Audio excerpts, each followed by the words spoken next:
OMG!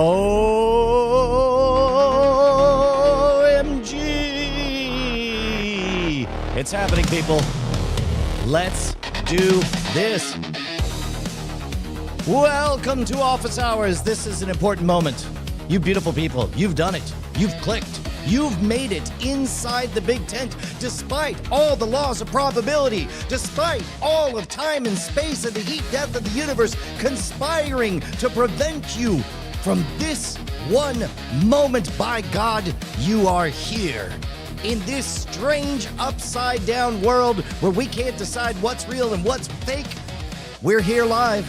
It's Office Hours, January 23rd, 2026. I'm Brian Brushwood, and today we're going to begin a bit of a look back.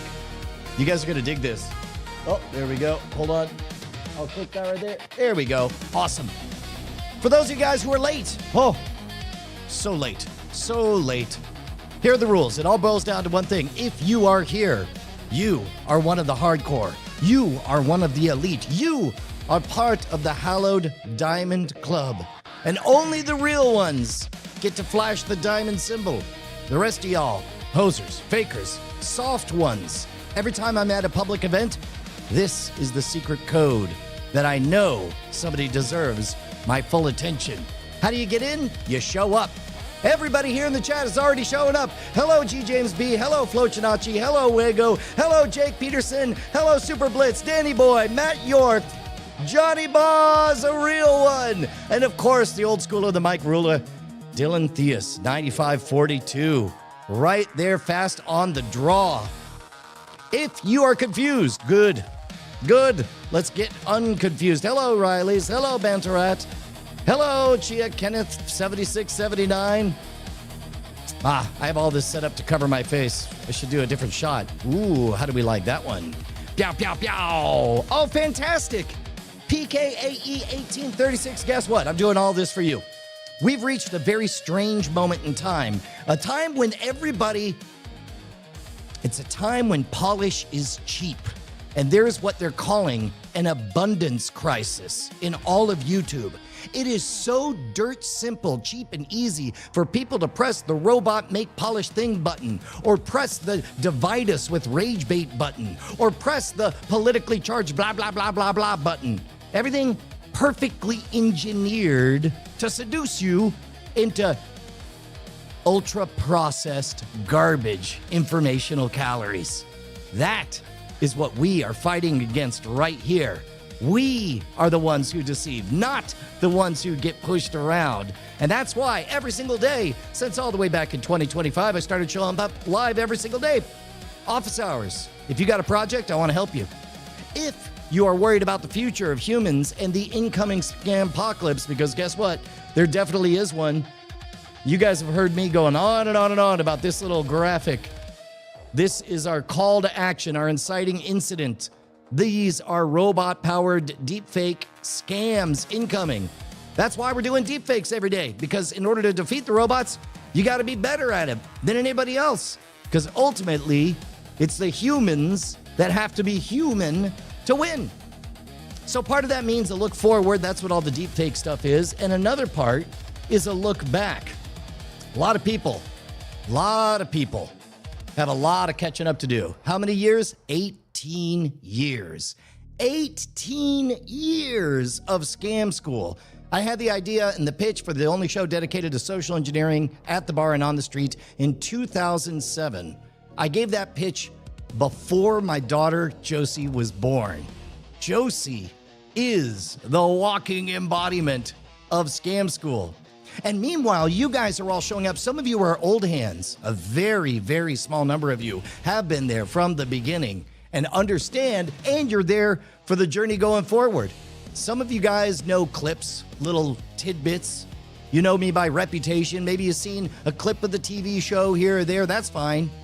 This is day one of the rest of our lives, by which I mean we got to learn all that came before and see it through the real lens, not the polished fake lens. If you haven't heard me say it before, I'm selling on polish and I'm buying on authenticity.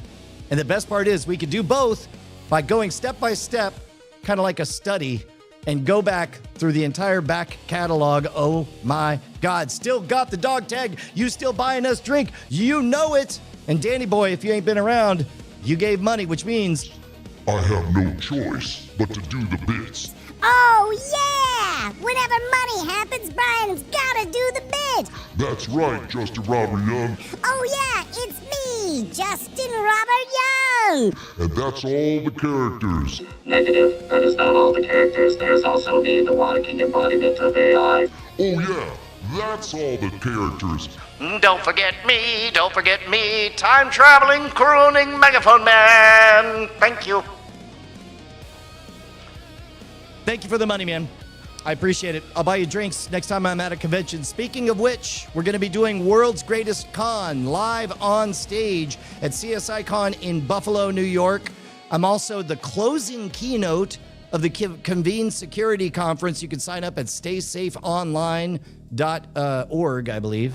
.org or com.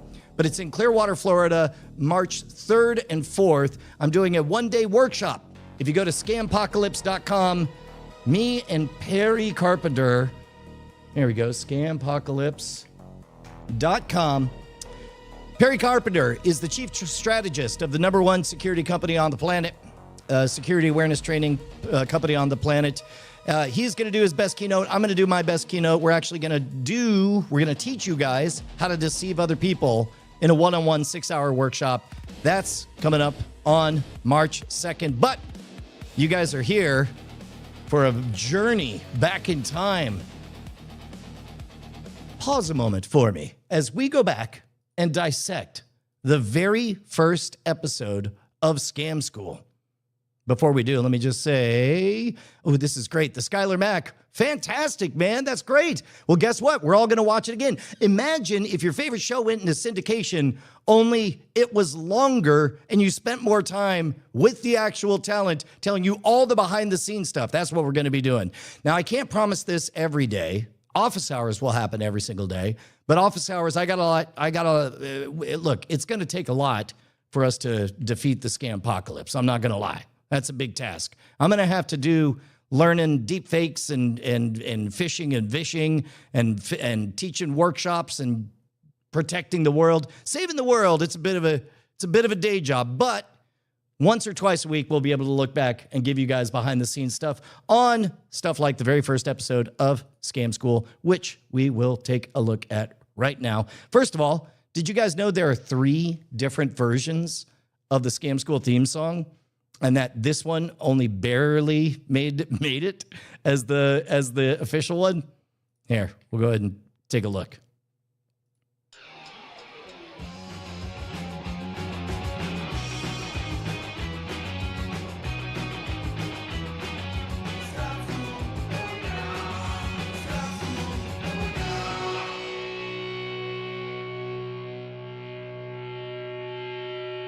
Okay, first of all, wow, that was a long intro. 20 seconds with that long, lingering, delicious note at the end.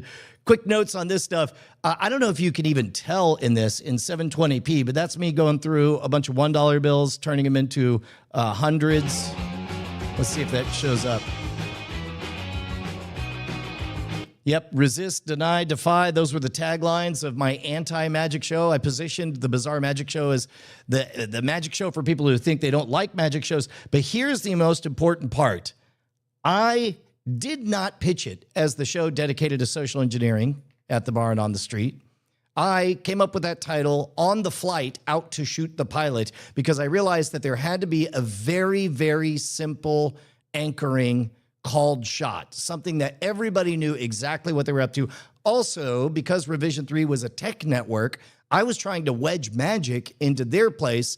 And so I needed to have that hook. So I went with social engineering.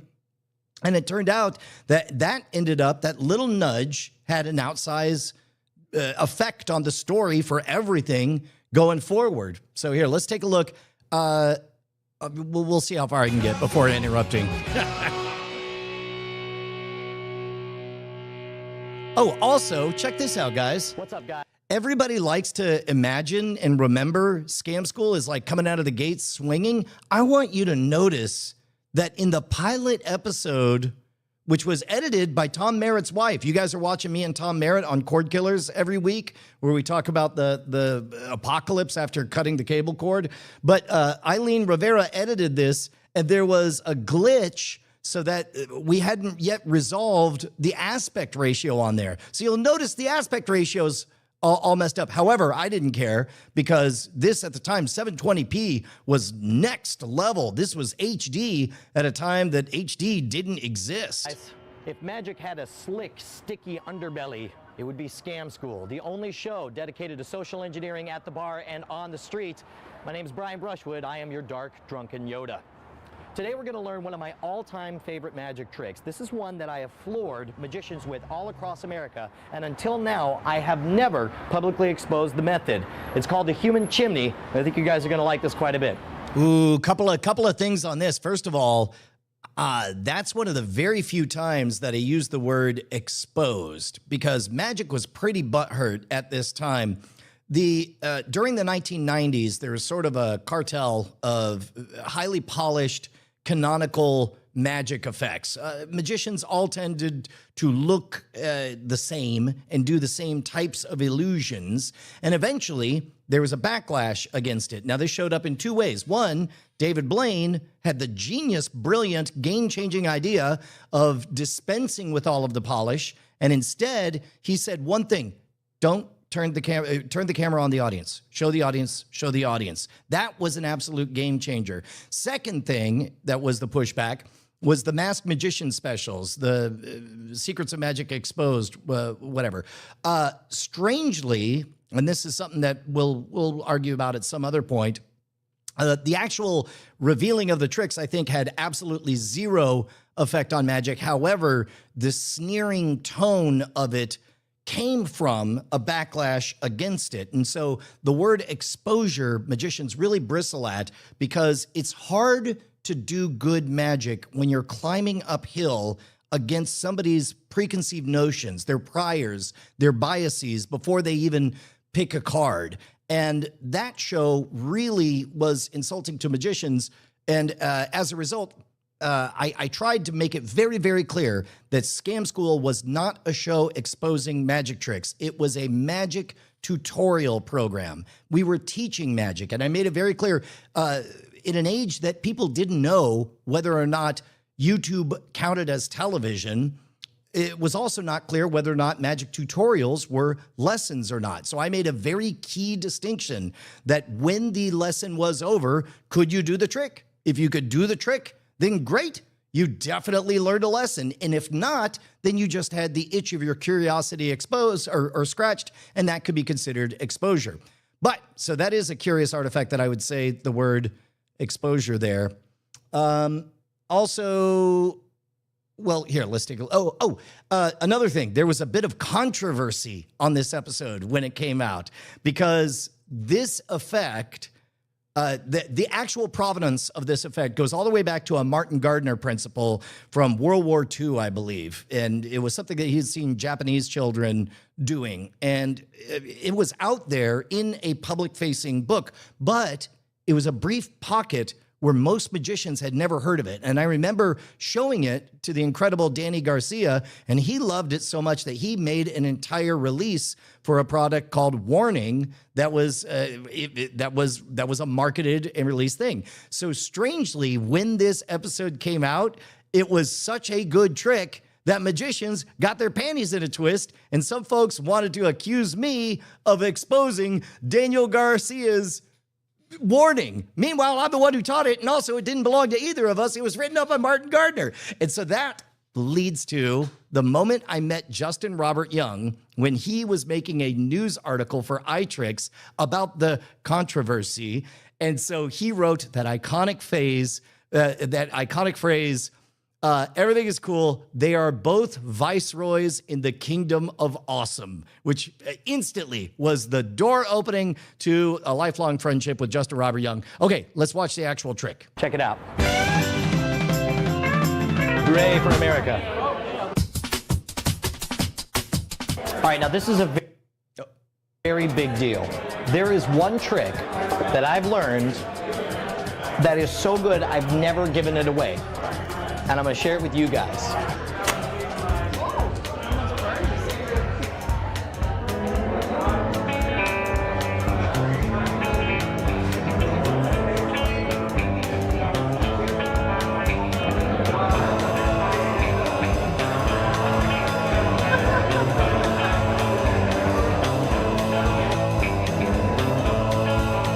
It actually dates back to World War I, and it's so rare, it's apparently very poorly documented, so most magicians don't even know how it's done. If you want to totally floor magicians, this is the trick to do it.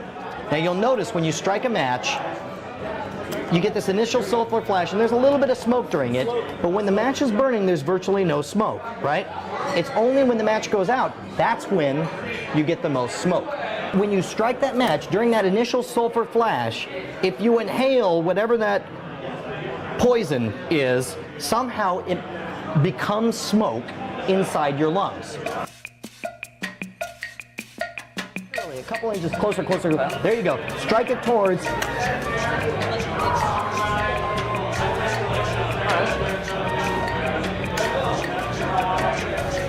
This is good. Release it slowly.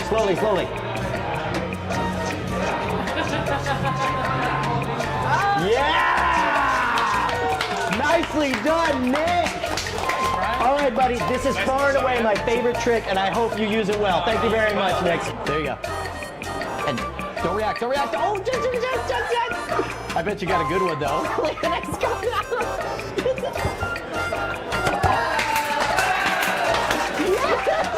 Yes! Oh, that's freaking great!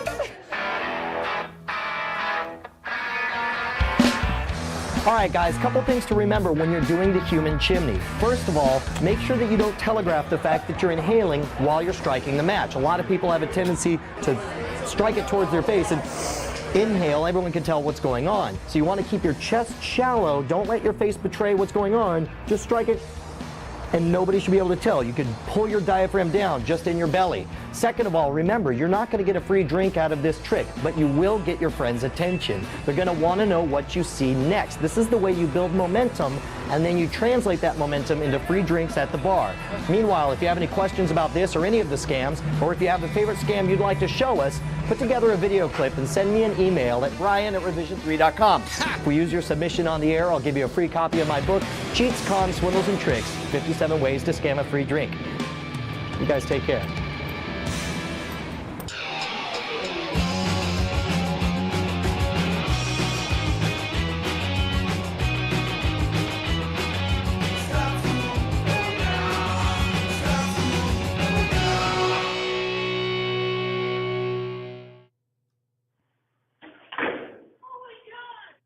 Wow, what a trip down memory lane. Here, let me back this up again so we can talk about some of the specifics on there.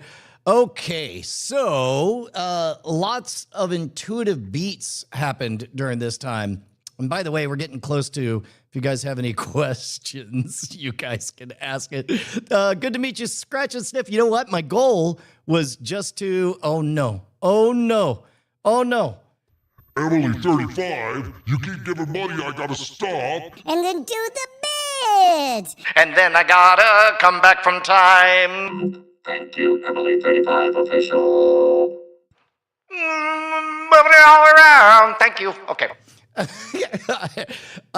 Oh, man. Yeah, I can talk about Martin Sargent's involvement. The whole reason that I got mixed up in the Revision 3 gang was because of, let me see if I've got the appearance on Martin Sargent's Unscrewed. Let's see, Brian Brushwood, Unscrewed. So, yeah, look at this. And back-to-back episodes every Friday night beginning at 11, only on Tech TV. Hey, our next guest is a magician who can do more tricks with fire than even convicted arsonist Laura Swisher. A legend. And now with a new book, The Professional's Guide to Fire Eating, he's out to teach the average Joe, including yours truly, some of his secrets of how to hold a book on television. That's right. Please welcome Brian Brushwood. Hey, Brian, how you doing, man? I'm doing good, Martin. Look at that look. All right. So before you were making a living as a magician... So this would have been around 2003, I That is believe. true, for an extended warranty company, and then I tested video games for a living, actually. Wow. Yeah. Not even David Copperfield could fix the bugs in Windows, though, huh, Brian? That is true. That's a funny computer joke there. But now you're all about magic and eating fire. You make a living at at this? Yeah, actually, I do all kinds of wild stuff. I eat fire, I break 30-pound bricks on my head, I hammer a 4.5-inch nail in my nose, and I tour all over the United States to colleges performing at major events. And you're teaching other people how to do it. The book, The Professional's Guide to Eating Fire. Yep. This thing, I got to say, though, it begins with a 3-page disclaimer. All the warnings, the dangers, the risks. I mean, how did you get this thing published? This is so dangerous. Well, actually, I was aware that that it was going to be difficult to get published, mainly because it's such a narrow market, and so I ended up actually self-publishing. I I wrote everything out, and then we took over 1,000. By the way, that brief pause that you see me, I'm thinking, if I remember correctly, that I wanted to tap dance around the fact that I hadn't actually paid for Adobe InDesign. But I've since gone very legit. Flame goes into your lungs and you're done, man. Yeah, not to mention the fact that the flames itself are over 2,000 degrees Fahrenheit, and that'll singe your throat just like that. So you're not worried about that? Some kid's going to screw up his life because he's trying to do a parlor trick. No offense. That's why we take all the security precautions. That's why we have the usage license agreement on the front, that when you break the shrink wrap, you agree to all the following terms and conditions. That's paper, the 3 Brian. pages We're at the beginning. talking about lungs. No, that's the worst thing. That's the thing I didn't want to hear. The book is because there are a lot of people out there who are doing outrageous stuff who have no clue and no business out there playing with fire because they don't know what they're doing. They're not doing it safely. And because before now, the only book out there on fire eating was a little 60-page leaflet that was horribly inaccurate and didn't have any of the safety stuff we had. I would imagine that there's a lot of women out there who want to eat fire. So I have to ask you, are there a lot of calories? I mean, are there more calories in a big flame versus a snack well? It depends on the fuel, actually. You got to, like, if you're going to do a shot for the, for the fire blast where you spit that stuff out, you use an alcohol, that could be a lot of calories in the alcohol. So you use kerosene, very low calories. Ladies? There you have it. So, can we see some of the stuff that you do with the fire? Why don't you get up here and show us some of your skills, man? Absolutely. And I'm going to just sit back. Okay, he's dipping it in the Coleman thermos filled with kerosene now, or whatever. Jesus, Brian, get in my eyes, man. Got your attention? Now, the concept of resistance to fire is actually one as old as history itself, but the first written account of a fire eater occurs in 1607 when Sir Henry Wotton wrote of a sailor who could eat fire as though it were candy. Fascinating. Put it down deeper. Oh, my God. He's got there's fire coming out of his mouth. I can feel the heat from here. We'll try 2 at once. 2 at once. Oh, my God. This is like some Girls Gone Wired trick. Make me laugh. No, sorry. See? He almost sucked it all in. I'm sorry. Bad timing. I'm sorry. All right, real quick. Here he goes. Oh, he's got 2 in his mouth at once. There we go. Holy smokes. That's great. Can anyone do this? Can anyone breathe fire? With the proper training, anyone can eat fire, actually. And actually, we spent the day together, and you tried to teach me how to do it. Now, we brought a video camera along. Let's take a look at the clip. It's too fast, too fast, too fast, too fast. Oh, look at that shirt.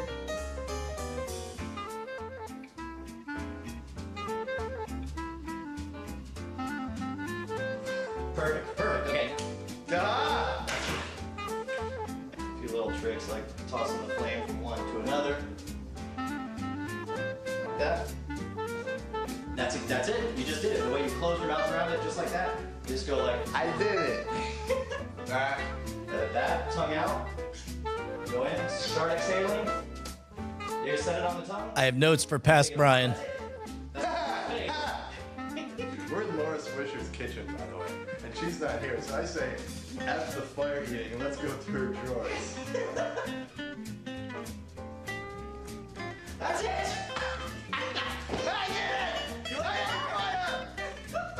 It looked great! It looked fantastic! There's nothing to it!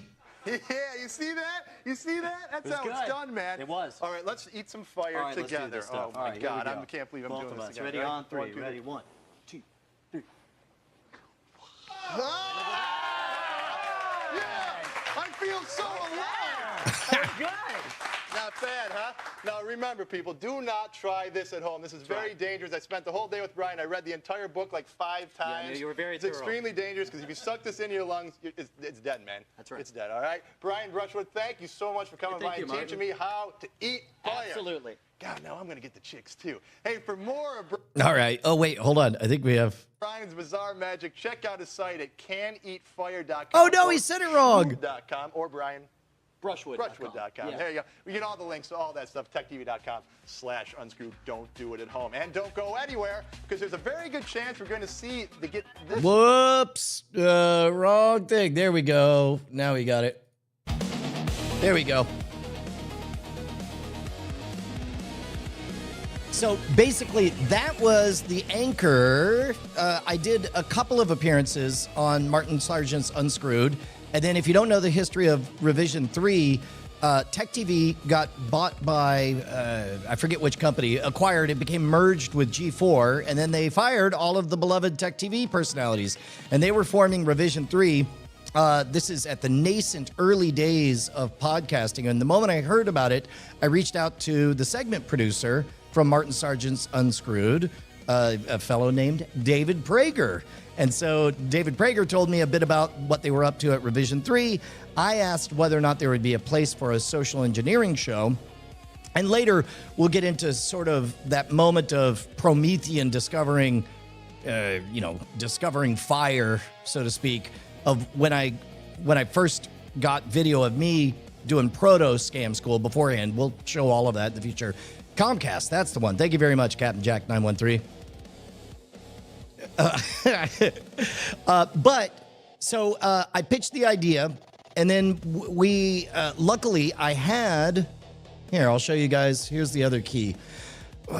Whenever you're pitching something, it's very difficult to get people to see your vision of it in the abstract, out in the wild. So luckily, in 2006, I had already started. Oh, nope, that's not it.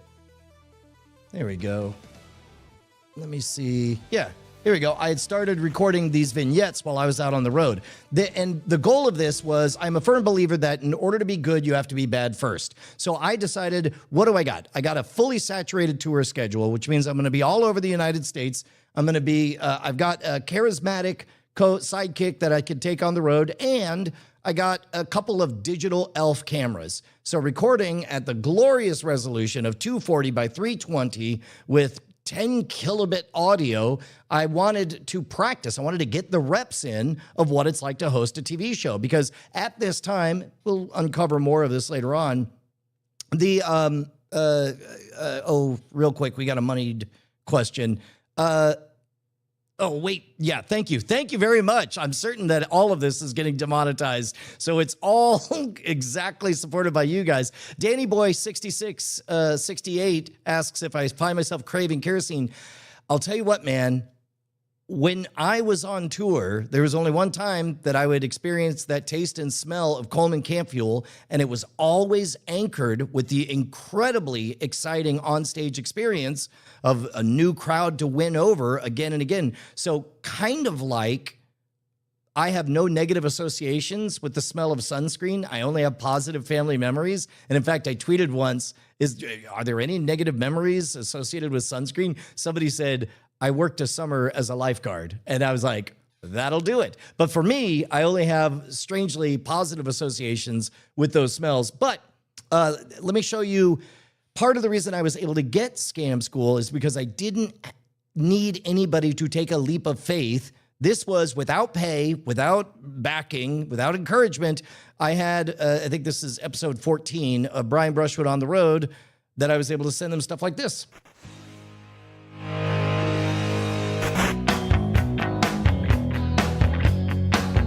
Here's how it works. First, take the one card, the 8 of spades, and put it on the top of your deck. Then walk up to a friend and say, hey buddy, let me show you a card trick.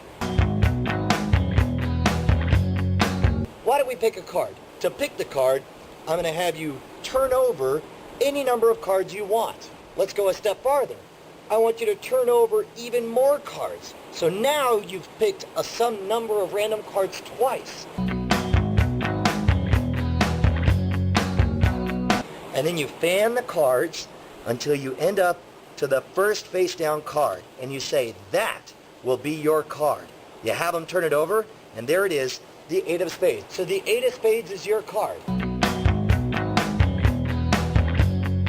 Go to your local airport. Book a flight to Denver, Colorado. Fly out to Colorado, get a rental car, I recommend Dollar. hop on Interstate 70, drive for about 3 hours west till you end up in Glenwood Springs. Turn south on Glenwood Springs, Highway 82, connect to 133, drive 35 miles till you get to mile marker number 64.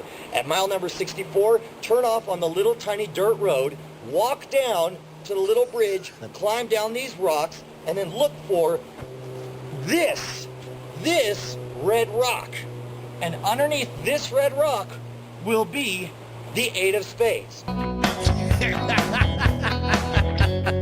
So, you have them pick a car. You fly out to Colorado. You drive all the way to Glenwood Springs. Go 30 miles south on 133. Park at mile marker 64. Walk down to the river. Come walking along. And then, whoops, hey, what's this rock here? I tell you what. Is this your card? So all of the Brian Brushwood on the road stuff served double duty. Not only did it give me the opportunity to do the reps, which is the only thing that matters to becoming good. You got to be bad to be good. But more importantly, it gave me the opportunity to have something to point to, not a bunch of talk, but instead to be able to point to an actual working prototype that's a congruent with the ultimate thing that I was going to pitch. Oh, you're trying to autoplay? Not today, Satan. But so that leads us to the moment that they booked the pilots. We shot 4 of them at the House of Shields, and you'll notice, here we go. Check this out. The end scene. How many of you guys have seen the movie The Game with Michael Douglas? Let me see if we can find images. Images.google.com. House of Shields, The Game, Michael Douglas. Oh, it doesn't have it. It's a... the whole last scene of The Game is right in front. You see House of Shields in the background, but we're not going to find it. But in this case, we learned an awful lot. This is another thing. You could sit there and hypothesize about how good everything's going to go, but the House of Shields didn't get paid nothing. We just asked if we could shoot there. They're like, just don't bug everything. And there was a moment is before the technical equipment made it possible to have LED panel lights. We went in with giant soft boxes and fluorescent fixtures in there, and I'll never forget, Josh Villegas turns on the lights of the soft boxes, and then one of the patrons in the back blurts out, "Is there a problem, officer?" And all of a sudden, that was the first time that we realized, oh, we have to be discreet, and we have to not cause a problem for the very real locations that we're shooting in. And so we went upstairs and we were able to create that little landing up top. And then we had to learn, because again, on paper, you could just decide, oh, and then we get people. But there's an art to talking people into, hey, do you want to come be famous on the internet? They're like, dude, I was just here to tune the world out for a second. But luckily, we learned eventually how to do that. And this is, as you can tell, we have 2 shots of 2 groups of folks that we put together. This is the other important thing, is there came this moment as we were thinking about the release schedule. There was a strong temptation to save my best stuff.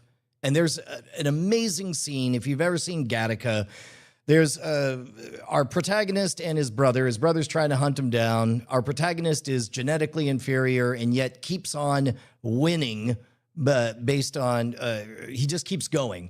And so at the end, they play a game of chicken where they're swimming out away from the shore to see who's going to give up first. And then meanwhile, the genetically inferior brother keeps on going. They lose track, and the genetically superior brother says, we got to go back. And then meanwhile, there comes a moment when Ethan Hawke says, you want to know how I did it, Vincent? You want to know how I did it all this time? I never saved anything for the swim back. And that was what I thought. I thought, what is the problem I'm trying to solve for by saving something for down the road? Whatever that is, let that be a problem that is a real problem for me to encounter. Because around this time, Mythbusters had already run out of myths to test. They were starting to grab stuff from the chat forums. They're like, just literally give us anything. And I thought, that is the kind of problem I want to have. And so as a result, whatever was most precious to me personally, that I loved the most, always jumped the line, and when it was appropriate, went on Scam School. The only rules that I would do were, oh my goodness, Brent Schlenker. Thank you so much for having me out to DevLearn in 2012. So great. I'm so glad that you brought me out for that. I'm starting to do more keynotes these days. As a matter of fact, I don't know if you heard earlier, I just got named the closing keynote of Convene, the security conference. Those talks have gotten quite good, and DevLearn was such an important keystone moment in polishing all of that up. I'm really so great to hear from you again, man. Thank you so much. Oh, the Kings and Queens story magic trick again. Yeah, we'll get to that. Boy, there's stories on stories, gang. I'll tell you what. In fact, if you guys, let me see if there's any other specific points on this first one. Oh, I guess the trick itself, it's just exactly like it looks. I'm pretty sure it's poisonous. You probably shouldn't do it. It seems to work. Nowadays, I suspect this is a little bit less impressive for two reasons. One, everybody's familiarity with cigarettes and matches is different now. It used to be that the only way you saw smoke, this is pre-vaping. Think about this. This trick exists before vaping was a thing. So as a result, that miraculous effect of the match lighting and the smoke coming out, that's actually the water vapor inside your lungs clouding up exactly the way a vape would. So here, I'm going to do it for you. We're going to play the classics.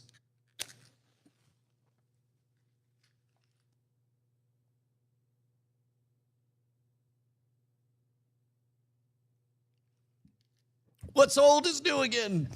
1059 The Cat. That's a radio classic. There we go. Oh, here. This will play in like 3 seconds as the hard drive spins up. Yeah, it's exactly what it looks like. Oh, here we go. There we go. The Cat.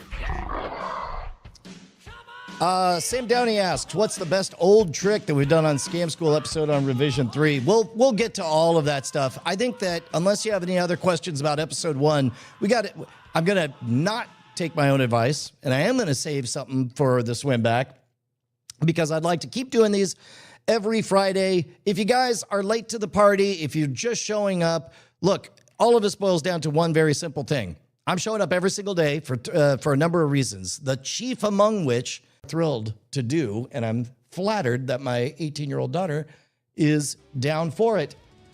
So for now, I'm going to leave this a shorter office hours than usual. Next office hours, we're going to be doing a deepfake where we're going to be testing whether or not it's possible that that a deepfake could be better than somebody acting. The trick, oh my gosh, here.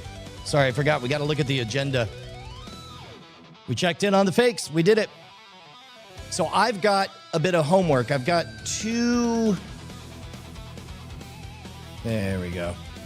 Let me do this one like this. There we go. I've got two samples from Hawk Worley. One where he's very passionately, sincerely talking about a thing he cares about. And then the other where he's acting, saying the exact opposite of the things he cares about. And the experiment we're going to run is to see cares about. And the experiment we're going to run is to see whether or not his acting skills are so good that he's more believable acting, or if possibly using deepfakery, you can actually outperform somebody's acting skills. The reason for this would be because a bad actor might be able to use this for exactly that. Yep, definitely not great. Definitely not great. That is 100%. That is 100% right, Emily. Yeah, Emily. You're right, you're right. It's gonna kill you, don't do it. Alternative. All right, beautiful folks. That's it for this office hours. I'll see you again tomorrow. Bye, beautiful people.